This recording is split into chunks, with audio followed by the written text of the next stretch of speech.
Good morning, buenos dias. Thank you for joining us this morning as we convey a very important message to our community this morning. I'll begin my comments in English and then transition over to Spanish as well. We'll also be hearing from the investigators that have been working diligently on this case since it happened, as well as a representative for the family as well. Our hearts are broken, and so first and foremost, we want to extend our deepest condolences to Carlos's family. As I mentioned that morning, I was at the scene, that as a father myself, our heart breaks. We shouldn't be burying our children. Gun violence is a terrible thing, but especially when it impacts our youngest and our brightest. As I said that morning as well, that morning, Carlos should have been waking up like many other mornings and heading to school and continuing to learn. And it's not only a loss for the family, but also a loss for our community. We lose the promise of a young mind, of a young child that could have been something great. He's a handsome young man. If you've seen his pictures, it just, again, breaks your heart. And so we wanted to make sure that we do everything possible to capture the coward, the individual that would take this beautiful life from us.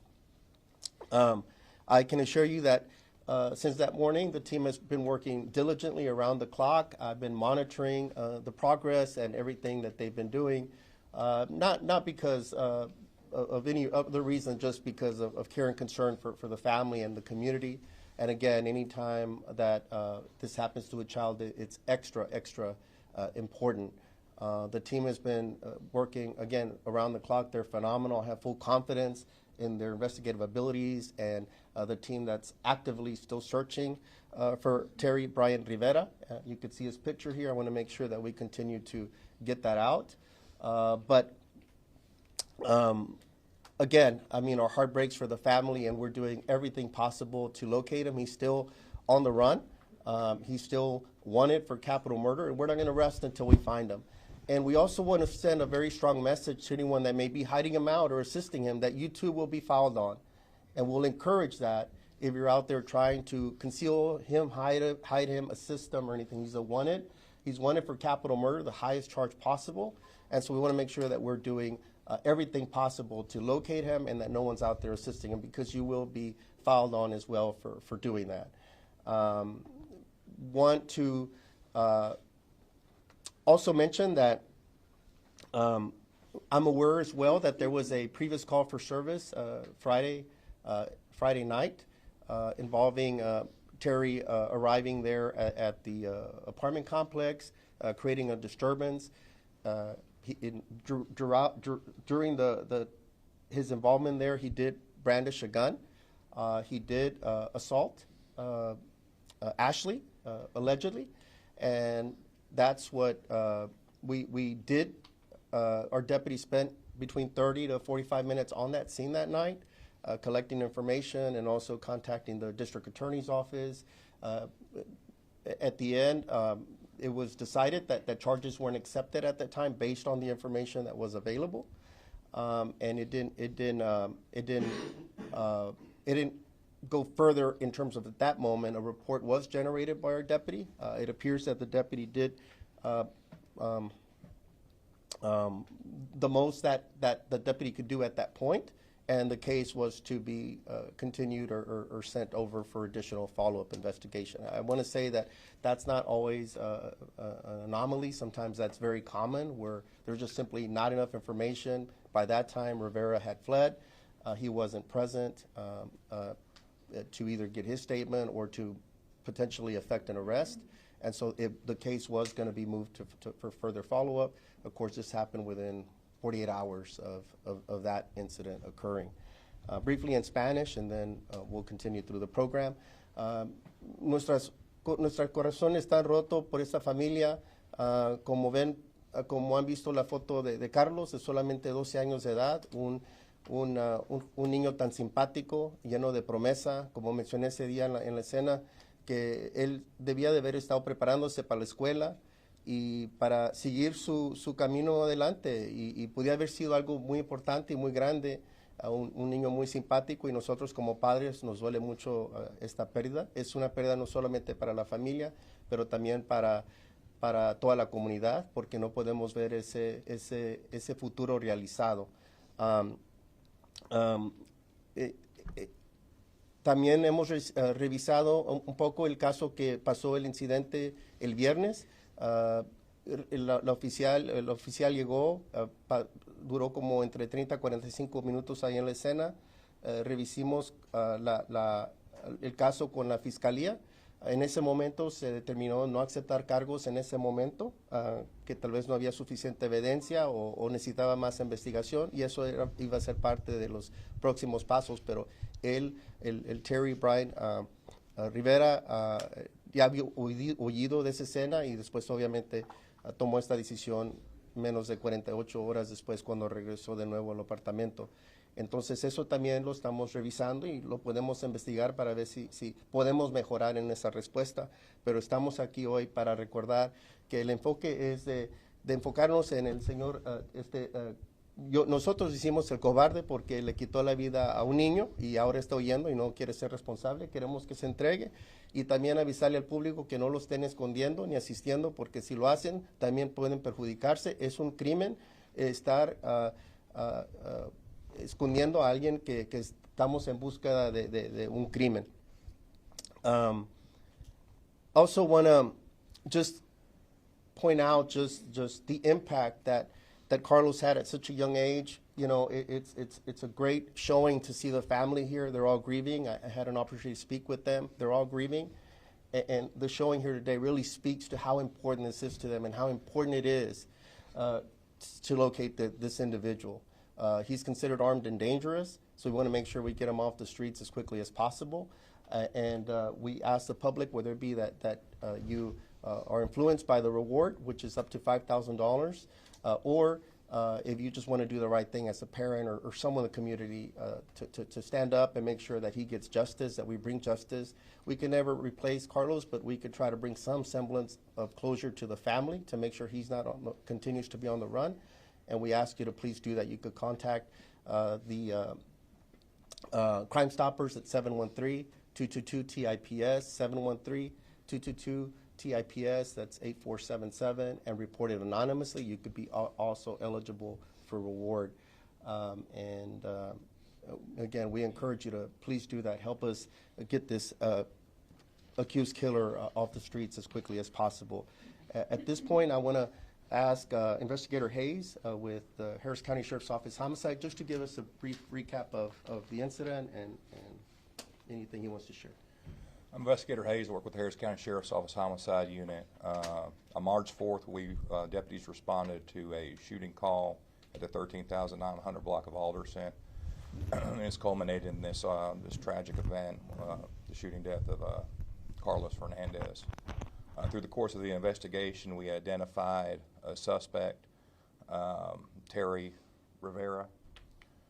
We filed a capital murder charge from Mr. Rivera, and we're seeking the public's any information the public may have as to where his whereabouts are. We're actively pursuing this investigation at this stage in terms of investigating the community out there and trying to locate Mr. Rivera, but we desperately need the community's help in locating him and either contacting Crime Stoppers with his address and whereabouts or the Harris County Sheriff's Office Homicide Unit. Thank you. And again, I have full faith. Investigator Hayes, Sergeant Pinkin's here, Lieutenant KRIV is here as well. His lieutenant, he's been on this. Major Suarez that oversees all of Criminal Investigations Bureau. We have other members of our agency here. We have Major Earl Dean as well as Major Nanny and Assistant Chief Tommy Diaz that are here as well. So this is a big priority for everyone. There's an active manhunt, the best in the business at tracking down individuals. So we're not going to rest. They take it personally, especially when there involves a child, so they've been on it. Again, I referenced the strong showing here of the family. You know, they're devastated and heartbroken.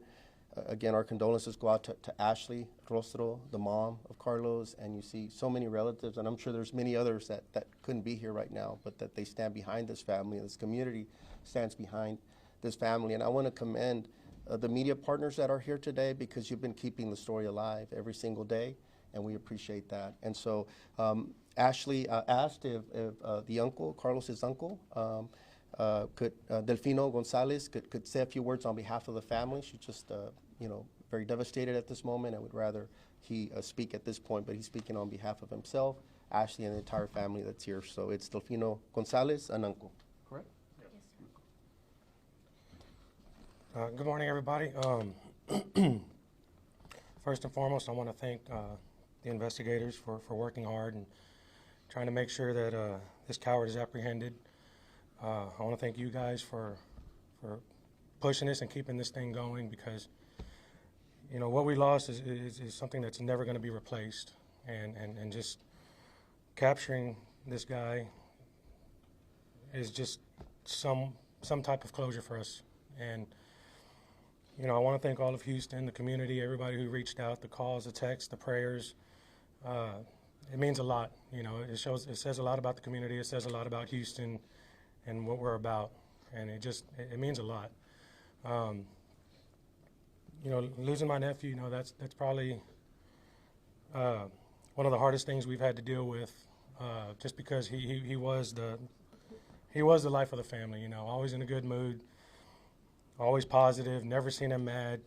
He was a protector all the way to the very end. You know, he always protected, whether it was his cousins, whether it was his sisters, his mom. He always put everybody else in front of him. And for this tragic event to happen is just, it's ridiculous. You know, we have to protect our kids out here, you know, and when you got people like this just out here not caring, and it's crazy, you know. If you're harboring this guy or if you're helping him out in any type of way, you're just as guilty as him, because you're protecting someone who's out there who's careless and just destroyed lives, just not just one life, not two lives, but several lives. You know, we're gonna have to go on the rest of our life not seeing our baby, you know, and for what? You know, there's just no reason for it. And you know, again, from the family, we just want to thank everybody who's involved in helping and trying to apprehend this guy, and the prayers and calls. I mean, that's huge to us. You know, it means a lot. It means, you know, we have people not just in Houston, but from all over calling and texting and sending messages and well wishes and condolences, and it's just huge for us. I mean, it'll never take away the pain, but it helps us a little bit kind of cope with what's going on and trying to deal with this, and you know, there's so much mixed emotions going on right now, and we just need to keep our composure and let the investigators do their job and make that our primary focus is capturing this guy and making sure that he pays for what he did. Do you speak Spanish? I don't. You want to say something in Spanish? She speaks. We're just going to say a few words in Spanish as well from another family member. Just keep it brief. Solo lo que dijo mi esposo es, quería darle las gracias a la comunidad, a la prensa, a los investigadores por tener esta noticia presente. Y la persona que esté escondiendo a este cobarde, ustedes también van a pagar. Hay consecuencias. Y como les decimos, el niño era una persona muy amorosa, era un buen niño con un corazón bien grande, y todos lo querían, la comunidad, sus amigos, sus abuelos. Todo lo que pedimos, que si por favor saben dónde se está escondiendo este cobarde, que lo entreguen a los policías. Gracias. Thank you, both. Gracias. Want to also emphasize, as we memorialize and remember Carlos, we've spoken about his age, but I don't want to I also want to just mention just what a heroic act he did till the very end. It's my understanding that I initially thought he was sleeping in the room, but it's my understanding he was sleeping, I think, in the living room. And when he heard the commotion, he could have just hidden. He could have ran a mom or somebody or done something else. He ran to the danger. He ran to go check on his sisters, 6 and 7 years old, to protect them. And in some ways he did, because that bullet could have easily injured one of them. And he'd be with us, but it would have been tragic nonetheless. But the fact that he went to investigate himself, to go see what was happening, to see what was commotion, really speaks to his strength, the hero, that he was, the young man that he was. Again, I could only imagine how much greatness was going to come from a Carlos Fernandez as he continued to grow up, and it's a loss for our community. I'll go ahead and open it to any questions at this point. Sheriff, why was the suspect not arrested on Friday? He had a gun, he assaulted Ashley. What more evidence did you guys need to arrest him? First of all, he wasn't present, so there was no one to arrest at the scene. He was charged. Yeah. Charged is he, but arrested he wasn't on the scene. As far as charged, it's my understanding. I obviously wasn't there, but based on our review, that the elements of the crime of what was conveyed at the scene and passed on to the district attorney's office in its review, which is customary for us to contact them as they listen to the elements of the crime and what we had. Certain elements they felt weren't made while there was a weapon present. It wasn't already pointed or directly at someone other than having it present, and again, needed more follow-up. I think the gun was pointed at a vehicle and threats to shoot up the vehicle. A gun was present, and then there were also aspects of the assault happening. There's not always charges filed immediately at the scene. It's not uncommon for it to be sent over for additional follow-up investigation because we can't also just charge someone, again, that may not be present just based on some version of the incident and not necessarily hearing the other side of it as well. You know, at the end of the day, we have to make sure that we have a charge that we could file. And for me personally, it's not about pointing fingers to them or us. Look, on our side, we want to review and see how we could do better, if the response could be better. Based on what we saw, we felt that the deputy completed report, did what they were supposed to do. I mean, again, I wasn't there. I don't know all the different points to it, so it is being reviewed as well. But it's not always uncommon. In hindsight, yeah, I wish he would have been locked up. We wish a lot of things could have happened. You know, we often talk in these matters, and you all know because you cover them, where we talk about that there is a documented history of violence or family violence and things like that, unfortunately. And at the end of the day, it's the individuals that at the end of the day move forward and make these tragic, life-changing decisions, and ultimately he's the one responsible for that. Sheriff, not to point fingers or anything, but I just want to have a clear understanding because someone from the DA's office said there's no documentation that a gun was involved in that Friday incident. And I know your point of view is that the job was clearly done. It was documented that he had a gun on scene, correct? Correct. I know Lieutenant Katriv's been reviewing this, and Right, I just wanna- yeah, But for the information we have, and again, is that the gun being present was mentioned in our communication to the district, whoever received the call at district attorney's office. Okay. That's our information that we have, right? That it was mentioned. Okay. Now, I don't know if it was added in the report afterwards, but at least for purposes of potentially filing a charge, it was mentioned, and ultimately it was decided that, you know, a charge wasn't to be filed at that particular moment. I'm sorry, go ahead. No, go ahead. We spoke to, I completely understand, we spoke to Carlos's mother who, I mean, ultimately, right, she is obviously in such pain right now, and our hearts do go out to her. But she said, I feel like this system failed me. I wanted him charged. Can you respond to that? Yeah, I've spoken to her. I've explained, like, for me, first and foremost, and I've expressed this to them, my focus is on this individual and getting him off the streets. We have a capital murder case. We could look back and review everything that's been done to this point and see where we could have done better. If you're right, it is a system that we all operate under. There's elements of a crime that we have to prove up, and as I mentioned, it happens every day where assaults occur and a charge may not be filed on the scene. You know that it's eventually for follow-up, and then charges may have been filed. So they know that we're committed to this. We understand their concerns. We understand that they want to have some better understanding of that communication. Based on the information I've received and we reviewed, we feel that we did convey the information. And if a decision wasn't made at the end of the day, it's again a system. And for me, just personally, at the end of the day, we could point fingers all day long and say, he said, you know, this should have happened. You know, hindsight's always 20/20. But, you know, again, this transpired pretty quickly, even within 48 hours. And so this just so again, our focus is here. I've extended our deepest condolences to them. I'm assuring them that we're doing everything possible to bring closure, and we are reviewing that case as well. And look, we understand they're grieving and they're hurting, and yeah, they want to understand all aspects of this, of how did we get here. And so do we. We want to make sure that our response is always the best possible. And we want to make sure that we do that. And the gun allegedly used that was used to kill him, was it stolen from the apartment? Can you speak to if that was the case? Like, yeah.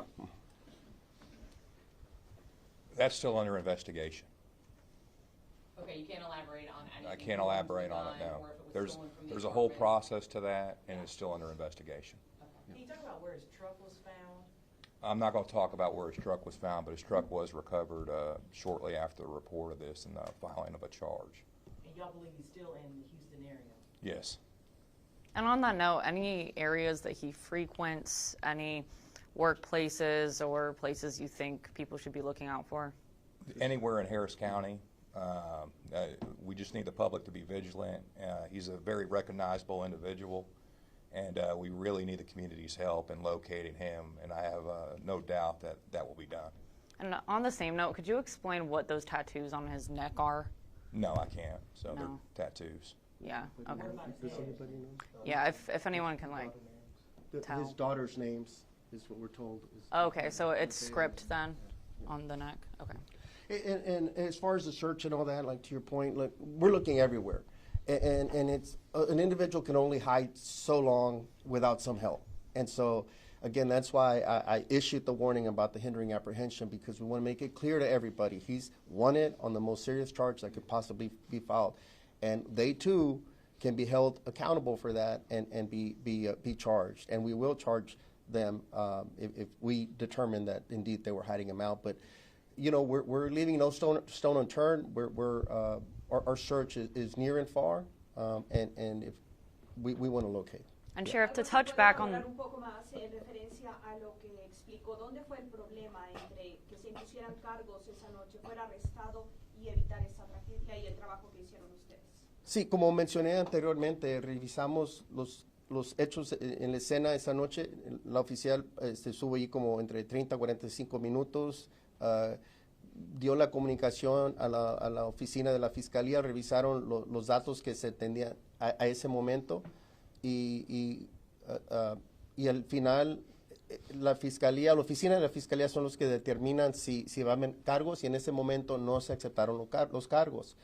La persona ya había huido, no estaba en la escena, no lo podíamos haber arrestado como quiera, pero no quiere decir, no es algo raro que a veces no se aceptan los cargos en ese mismo momento, simplemente se requiere más investigación.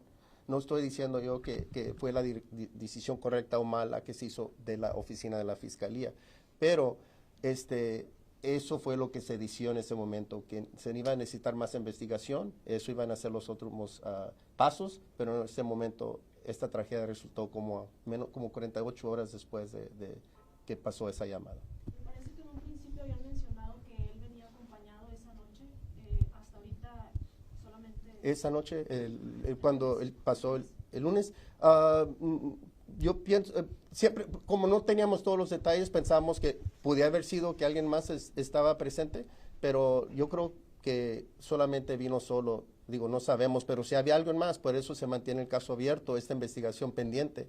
Porque si alguien tiene información, queremos que nos llamen y digan, mira, él estaba con un amigo, un familiar o algo. The question was because we mentioned that morning that we didn't know if it was a suspect or suspects, and that's just a general statement we make simply because we don't know if there were other accomplices at the time. Investigator Hayes, I don't know if we developed if he acted alone, but we do ask the public to call us if there was somebody else involved in any of this transaction or situation that occurred. But any knowledge of anyone else? No, we believe he acted alone in this, but that's not to say that he isn't having help from some type of person or people to hide him. So we need those people to come forward and not jeopardize their safety and their freedom and turn him in. Parece que actuó solo. Sheriff, I just need some clarification. So you said that initially it was understood that Carlos was sleeping in the bedroom with his two sisters, and the bullet came through from outside somewhere or through an open window. Seems like things have changed a little bit. If you could go into detail, like where exactly, I understand now that he was sleeping in the living room and that he ran towards danger, but how exactly did Rivera get into the apartment? Was he inside the apartment, or was he shooting from the outside? Sure. Yeah, one of the things I always try to convey, and I may have mentioned it that morning, it's all the information is always preliminary, because ultimately that's why the investigators are on the scene, our crime scene investigators, so things are always, once we gather more facts and interviews, we don't always have that benefit when we're going to convey the information to you that morning. So I'll let Investigator Hayes kind of just what transpired, where Carlos was at, and what we think happened. What are the latest details that are more accurate? I'm not going to go too in-depth in it. He was inside a room in the house when he was struck, and we believe the shooting occurred from the outside of the apartment. So Rivera was outside the apartment? Correct. He shot into... Through the window. Through the window. And the window was open at the time? Yes. Gotcha. And was he aware that, because the two little girls are his daughters, is that correct? His sisters? I believe he was aware of who was in the apartment at the time, so based on who lived there and his history with that location. So was the entire family in one room at the time then? No. So the two girls were in the bedroom, and then Carlos was sleeping in the living room. Correct. And his mother, Ashley, was elsewhere. Carlos runs into his sister's bedroom first after he hears gunfire, or? I can't speculate as to what made him go into the room, but yeah, there was noises, there was gunfire. It was a chaotic scene, and unfortunately, it resulted in a loss of life. Do we think multiple shots were fired? Yes. Multiple shots were fired. Gotcha. But Rivera, it appears he was outside the apartment at the That's time. correct. He had not broken in or anything like that. No, yes. But he did break into the apartment days prior, 48 hours earlier. Is that correct? That's all under investigation, so I'm not going to get into the details of that part of the investigation. And real quick, Sheriff, just to touch back on that Friday incident, did your deputies make any attempt to contact Rivera after the assault to gather more information? It happened on a Friday night, so the initial follow-up wouldn't have happened immediately. It's sent to the investigative division, where it's then assigned to an investigator, and then they would do it. Once it goes to the investigative process, it's not an immediate kind of, hey, this just happened, we're sending it to you. Unfortunately, in this county and region, we deal with a lot of domestic violence situations, a lot of assaults, a lot of disturbances, and it's a busy region, so there wasn't an immediate, and it typically wouldn't happen. It's just submitted for follow-up. Yeah. So the investigator had submitted his information to the DA's office before trying to contact Rivera? No, the deputy announces or expresses the facts of the case as they know it from the scene. The deputy wasn't there when all this transpired, neither was the DA. So it's conveyed to the DA. The DA ultimately then decides, based on what was conveyed to them, is there something chargeable or that can be charged, or a charge filed at that point. Our deputies have done a pretty good job of when things do rise at a level where a charge is filed, that many times they'll we call it kind of walking it through the process. They get an active warrant, and then there would have been some type of active warrant. Now, would it have been a felony? We don't know what ultimately could have. There's a range of things that could have potentially been looked at for filing. Ultimately, whether it's a misdemeanor or felony, it's then entered into the system as an active warrant. And we have thousands of active warrants around Harris County, so then if the person is stopped, arrested for something else, whatever, then they would, it's not necessarily an active manhunt for just a warrant, unlike something like this, but that's what would have happened. It would have just been an active warrant, and then there would have been a follow-up where they would have said, now that we've maybe taken a more formal sworn statement from Ashley, anybody else that was there, then now we revisit the case with the DA's office and then say, okay, now I feel that there's more information to accept the charge. We'll take one last question. I know that Sheriff, what do we know about the suspect? Prior bad acts, prior domestic violence things, anything in his record? Does he have a record? Is he, you know, how do we know that, you know, we've got a man on the streets, armed, dangerous, we're putting out the word on him, but what do we know about him? And this particularly, and this, I would direct it at Inspector Hayes, the psychopathy of this killer. He's killed a 12-year-old boy by shooting him through glass. He may have wanted to kill his daughters. What kind of fury are we dealing with? Investigator, do you want to talk about the profile, a little bit of what we know, just generally speaking of his background? This individual killed a 12-year-old boy while people were sleeping. He's an incredibly dangerous individual. The public needs to take caution if they run across him and let us know where he's at above all else. I'm not going to get into the psychology. I'm not a psychologist or anything like that of, you know, his criminal profile, but that's the type of person we're dealing with. We're dealing with a cowardly individual who shot a 12-year-old boy while everyone was sleeping inside of an apartment. And we need the public to help bring him to justice and hold him accountable in our court system. Is he a gang member? Does he have previous arrest? Yes, he's been previously arrested before. Is he a gang member? I don't know. ¿Él está relacionado a alguna pandilla? Nosotros, de nuestro aspecto, no podemos hablar sobre esos temas. Digo, I don't know if he's gang affiliated or not. Again, at the end of the day, our focus is on getting him. You know, family obviously would have more information. Our main thing is always, let's get our hands on the body, on this person. The profile and everything will end up, you know, that's why we want him to come forward and own up to what happened and give his side of the story, you know. But until we locate him, that's our main priority. Out of respecting kind of due process and you know, making sure that ultimately, one thing that I want to speak about is that sometimes we are limited in sharing certain facts because we don't want to jeopardize a potential prosecution down the road. We want to make sure that there's a fair trial and that it's a just trial, and so we can't always just speculate on what we think. Our main thing is we know the elements of the crime. We're there with this alleged suspect on this capital murder. He's been charged, and we want to locate him. And then, is this a pretty current photo? 2023. Yeah, 2023.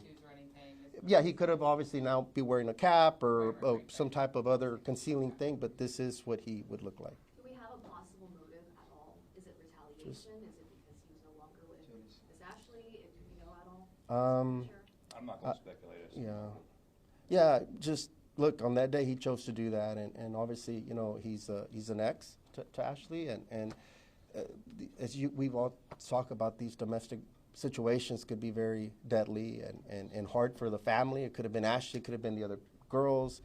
I mean, it's just a very, we always talk about the dangerousness of these type of situations. And so, okay, thank you all very much, and we'll continue updates as we could, and hopefully the next update will be that we located him. Do we have the uncle's first and last name still?